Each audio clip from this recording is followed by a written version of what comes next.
चलिए आज हम बात करेंगे दो सदिशों का सदिश गुणन।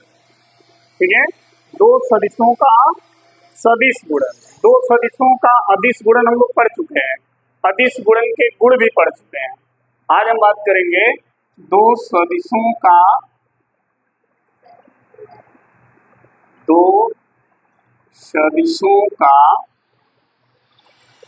सदिश क्या गुणन, सदिश गुणन। इसी को बोलते हैं हम vector product of two vector, vector product of two vector. इसी को हम क्रॉस प्रोडक्ट भी कहते हैं। क्या? Cross product of two vector, इसी को हम क्रॉस गुणन भी कहते हैं। क्रॉस गुणन किनका? दो सदिशों का, दो सदिशों का। ठीक है, दोनों चीजें एक ही हैं, चाहे दो सदिशों का क्रॉस गुणन कहा जाए या दोनों सदिशों का सदिश गुणन कहा जाए, दोनों का अर्थ एक ही है, क्योंकि सदिश गुणन को क्रॉस चिन्ह से प्रदर्शित किया गया है, बताया गया है। ठीक है, तो ये ध्यान रखिएगा। ये होता क्या है, मान लीजिए हमारे पास दो सदिश हैं, एक सदिश ये है ए और दूसरा सदिश ये है बी, और ये इनके बीच का कोण थीटा है। तो अगर इन दोनों सदिशों का अगर हम क्रॉस प्रोडक्ट करें या सदिश गुणन करें तो वो होगा कितना? तो लिखेंगे, देखिए, दो सदिशों का सदिश गुणन उन सदिशों के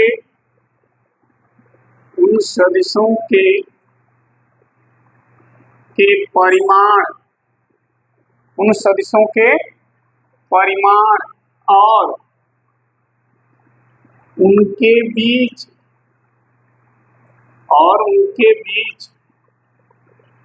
बने कोण के जया यानी साइन, ठीक है, जया के गुणनफल के बराबर होता है। समझ में आ गई बात? दो सदिशों का सदिश गुणनफल या सदिश गुणन उन सदिशों के परिमाण और उनके बीच बने कोण की जया के गुणनफल के बराबर होता है। ठीक है, तथा उनसे जो राशि प्राप्त होगी वो सदिश राशि होगी।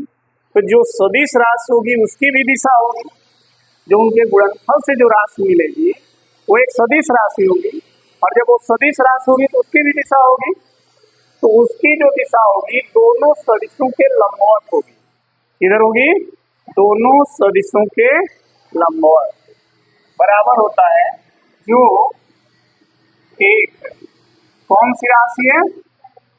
जो एक सदिश राशि होती है, जो उनका गुणनफल होगा सदिश गुणनफल, वो एक सदिश राशि होती है जिसकी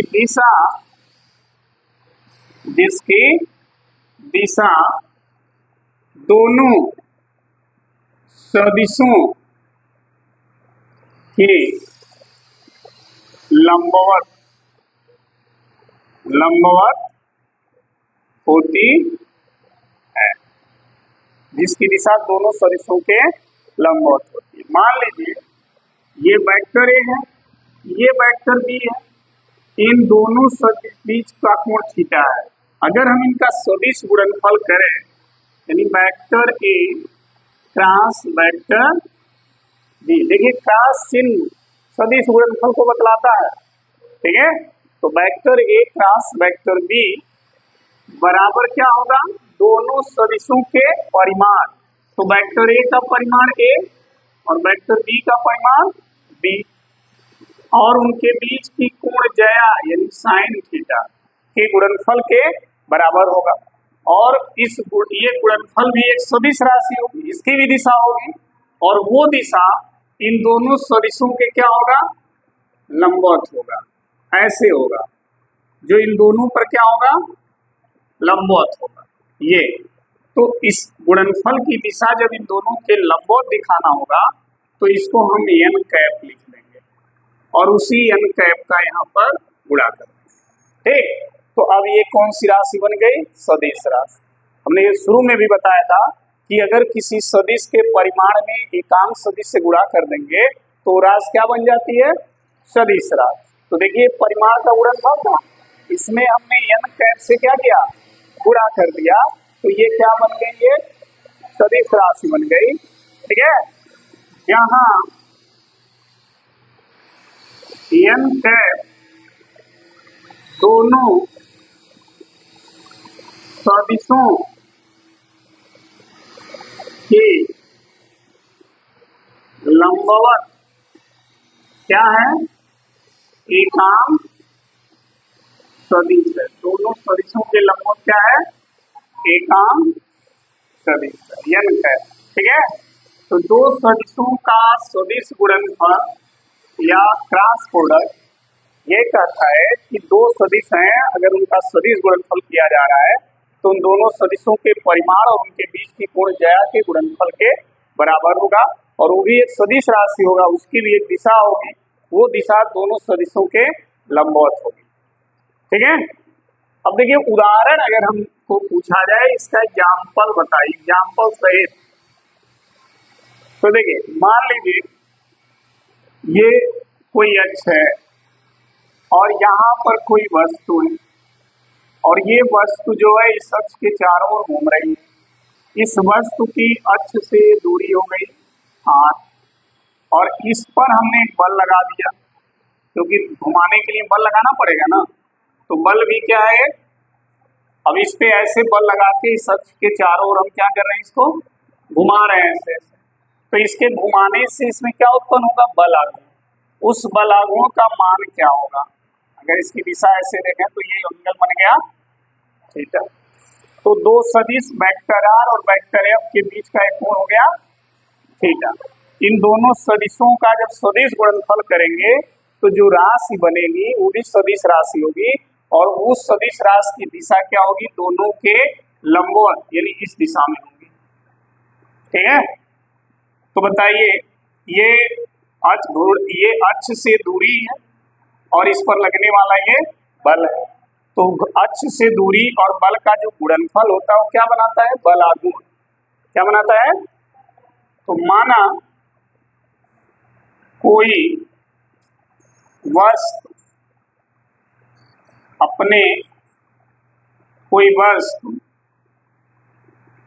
y अक्ष से, ये y अक्ष मान लीजिए, y अक्ष से वेक्टर r दूरी पर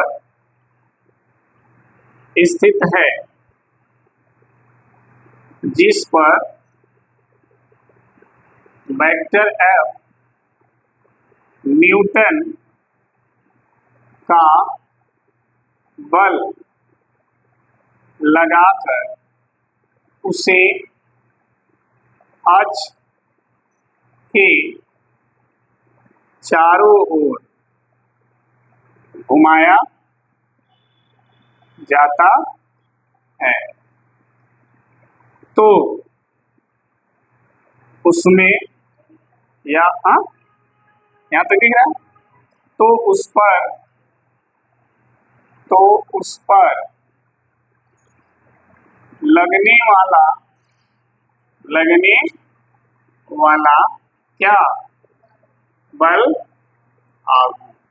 तो बल आघूर्ण किससे प्रदर्शित होता है, टाउ से, और टाउ बराबर होता है बल गुणे विस्थापन। ठीक, इन दोनों का सदिश गुणनफल जो आएगा वो बल आघूर्ण होगा, और बल आघूर्ण भी क्या है, सदिश राशि है, उसकी दिशा दोनों के लंबवत होगी, तो लंबवत ये हो गया बल आघूर्ण की दिशा। ठीक है, अब इन दोनों का गुणा करेंगे तो क्या आएगा, F R sine theta n cap. समझ में आ गई बात, नोट कर लीजिए। ठीक है, ये प्रश्न है आपके सामने, सदिश गुणनफल से जुड़ा हुआ एक प्रश्न है। वेक्टर ए का मान इतना है, वेक्टर बी का मान इतना है, आपको बताना है कि वेक्टर ए गुणे क्रॉस वेक्टर बी कितना होगा। तो देखिए, अदिश गुणनफल तो हमको आसान है कि आई का आई में, जे का जे में, के का के में कर देते हैं, लेकिन सदिश गुणनफल ध्यान दीजिएगा कैसे होता है। तो देखिए हल जब करेंगे तो vector A cross vector B, तो पहले तो देखिए वेक्टर ए का जो मान है वो लिखेंगे 2i 3j minus vector B क्या है, आई कैप माइनस प्लस ये हो गया। ठीक, हमें निकालना क्या है, वेक्टर ए क्रॉस वेक्टर, ये निकालने के लिए देखिए ऐसे दो लाइन ऐसे खींच देंगे। ठीक, ऊपर लिख देंगे आई कैप जे कैप, और देखिए सदिश गुणनफल कैसे किया जाता है, ये हो गया। अब देखिए वेक्टर ए में आई का गुणांक क्या है, यहाँ 2 लिख दीजिए, जे का गुणांक क्या है और के का गुणांक -1। इसी तरह वेक्टर बी में देखिए आई का गुणांक, जे का गुणांक -2, और ये लिख लिए।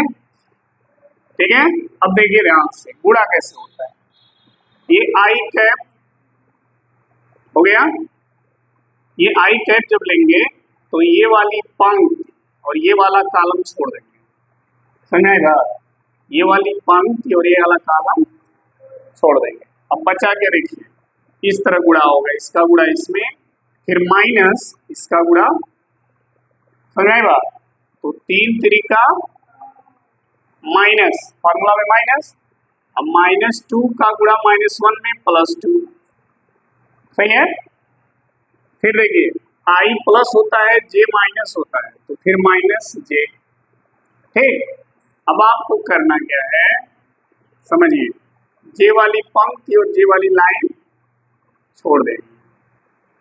अब किसका गुणा इसमें और इसका गुणा, समझ में आएगा। तो देखिए 2 तिया माइनस और 1 का गुणा -1 में -1 होगा, और वो माइनस और ये हो गया। चलिए आते हैं किस पे, के वाले पे।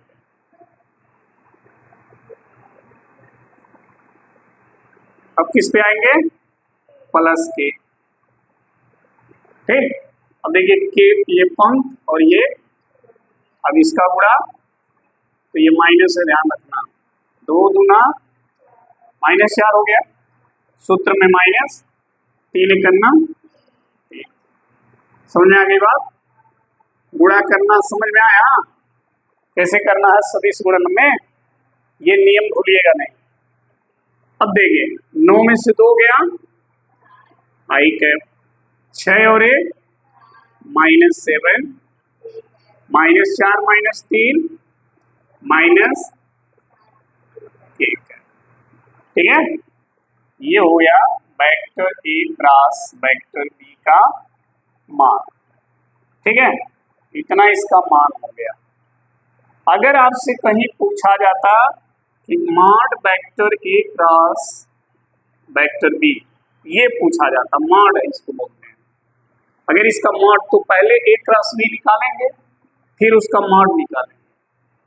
अगर आपका प्रश्न यहीं तक है, ए क्रॉस बी देखिए लिखा है, लेकिन ये हमने बताया कि अगर मान लीजिए ये पूछ रहा है तो क्या करेंगे, तो पहले ए क्रॉस बी निकाल लेंगे, फिर इसका जब मॉड निकालेंगे तो मॉड ऐसे करड़ी में निकलेगा।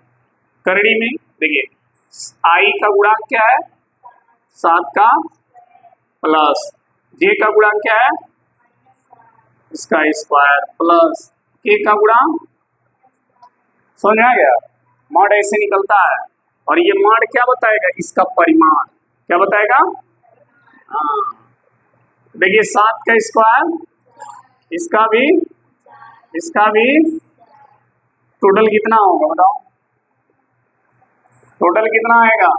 9 9 18 27, 27 को हासिल 4 3 12 2 147 आएगा, यानी इतने का मान करड़ी में 145 आएगा। तो अगर इस तरफ पूछ रहा है तब ये करेंगे, या परिमाण पूछ दे, मान लिया लिखा जाए vector A cross vector B का परिमाण ज्ञात कीजिए, तो पहले vector A cross vector B निकालोगे, फिर उसी का ये मान निकालोगे, मान का मतलब परिमाण, इस तरह निकालेंगे।